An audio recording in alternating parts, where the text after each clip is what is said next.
और एक बेटी जो IT में नौकरी करती थी।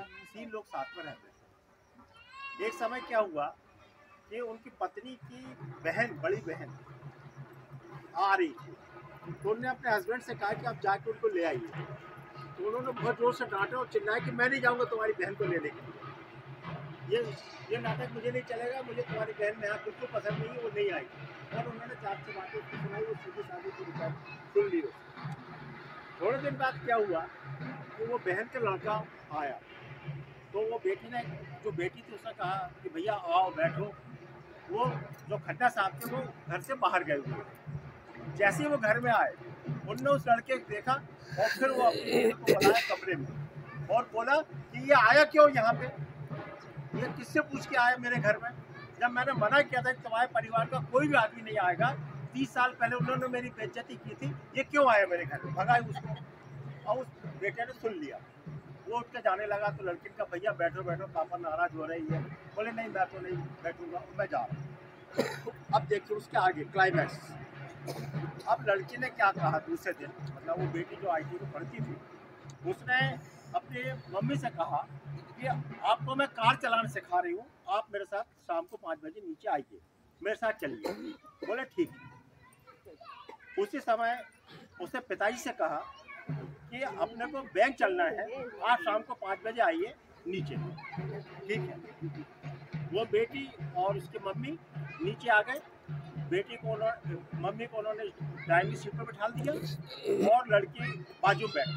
पिताजी से बोला आप पीछे बैठो। ठीक, यहाँ तक समझ में आया। अब उसके बाद क्या हुआ कि लड़के ने मम्मी से कहा कि चाबी चालू करो, स्टीयरिंग पे हाथ रखो, क्लच दबाओ और एक्सीलेटर दबा के पीछे देखो। यही क्लाइमैक्स, पीछे देखो। तो पिताजी ने कहा कि ये कैसे हो सकता है, वो पीछे देख के गाड़ी आगे कैसे चलाएगी। बोले नहीं वो तो चला लेगी। बोले नहीं चला सकते। बोले पापा यही मैं सिखाना चाह रही हूँ कि 30 साल पुरानी बात आप याद मत करो। गाड़ी जो है हमारी जिंदगी के आगे देख के ही चलेगी, इसलिए हमको आगे देख के चलाना। तो ये सार है कि हमें अपना पीछे नहीं देखना है। जिसने क्या कहा 30 साल पुरानी बात को छोड़ देना, अब हमें अपनी जिंदगी गाड़ी आगे की ओर चलाना है। धन्यवाद। संत महंत थे तो उनका आश्रम रहता था, उसमें बच्चे आते थे। वो शिक्षा देने के बाद वो बच्चों को बाहर भेजते थे कि तुमने क्या सीखा है, बाहर जाओ। उनके यहाँ नियम था कि आपको मतलब भीख मांग के खाना, भिक्षा से खाना है, स्त्री स्पर्श नहीं करना है और किसी प्रकार से गलत बोलना नहीं है, जो नियम होते हैं एक मतलब सन्यासी के, वो सब चीज़ें। और आपको साल भर बाद आना है कि आपने क्या सीखा। अब वो 2-2, 3-3 लोगों की टोली चली गई, 2 यहाँ चले गए, 2 वहाँ, 2 सब लोग चले गए। अब जब साल भर आने का समय हुआ तो बीच में एक नदी बहती थी। जब जो उनके शिष्य थे वो जब आने लगे तो एक ने देखा कि एक लेडी सुबह जब आई थी उस समय ऐसा नदी में पूर नहीं था, तो वो आ गई इस तरफ। लेकिन जब शाम हुई तो वो अपने घर नहीं जा पा रही थी, तो वो उस समय बहुत ज़्यादा परेशान हो रही थी। तो सन्यासी ने सोचा यार अपन तो ऐसा तैर के निकल जाएंगे कैसे भी, लेकिन ये कैसे जाएगी। तो उसने उससे सलाह ली। उसने बोला गुरुजी ने क्या बोला था, स्पर्श नहीं करना है।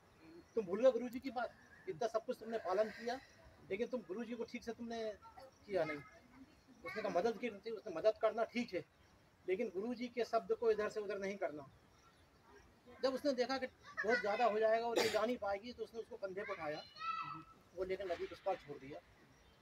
और उसका जो साथी था उसने बहुत चिल्लाया उसके ऊपर कि तुमने भ्रष्ट कर लिया, धर्म भ्रष्ट हो गए हो, गुरुजी का आज्ञा का पालन नहीं किया तुमने, और तुमने स्त्री को यहाँ पे छोड़ के वहाँ पर तुमने उसको कर लिया, स्पर्श कर लिया, मैं गुरुजी से शिकायत करूँगा।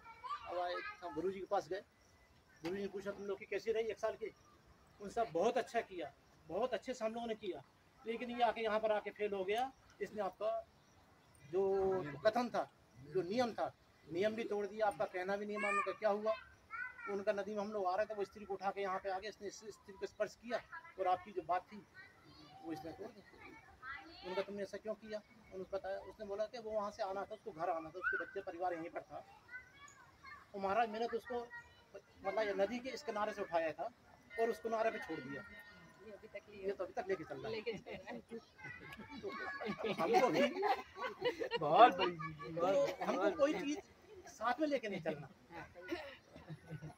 और एक